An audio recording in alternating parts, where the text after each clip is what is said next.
আমাদের মনে রাখতে হবে, আমরাই উপকূলের অভিভাবক, আমরাই হব আগামীর আলোকবর্তিকা।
ব্যক্তিগত স্বার্থের জের ধরে আপনারা দয়া করে কেউ এই ফ্যাক্টরিটার ক্ষতি করবেন না। এটা রাষ্ট্রীয় সম্পত্তি, আপনারা সবাই ফিরে যান। আপনাদের যদি কোনো বিরোধ থেকে থাকে আমরা শান্তিপূর্ণভাবে মালিক পক্ষের সাথে সমাধানের ব্যবস্থা করে দেব। আমরা আপনাদের সাথেই আছি, আমরা দেশের সাথে আছি। আপনারা কি চান না দেশটা ভালো থাকুক? অবশ্যই চান, আপনারা ফিরে যান। বেটা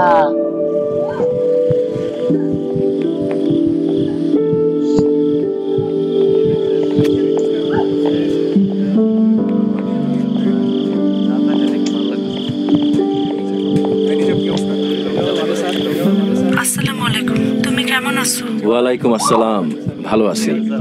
তোমার শরীরের কি অবস্থা? এই শেষের দিকে যা হয় আর কি, এই ভালো এই খারাপ। তোমার নিয়ে তো বেশি টেনশন হয়। বাবারে, আমার নিয়ে টেনশন করে তোমার শরীর খারাপ করতে হবে না। এখন বলো, ডাক্তার ডেলিভারি তারিখের ব্যাপারে কিছু বলছে? ডাক্তার বলছে 1-2 সপ্তাহের মধ্যে যে কোনো সময় হতে পারে। সরি বউ, এরকম একটা সময় আমি তোমার পাশে থাকতে পারতেছি না। কি করবো বলো? দেশের মানুষের নিরাপত্তার জন্য বাড়তি দায়িত্ব নিতে হইতেছে, আর নিজেরও তো একটা বিবেক আছে। এর মধ্যে ছুটি চাওয়াটাও তো ঠিক আছে। তুমি চিন্তা করো না, একটা না একটা ব্যবস্থা করে ফেলবো ইনশাল্লাহ। আর হাসেমরে তো সব বলাই আছে। তোমার যে কোনো জরুরি দরকারে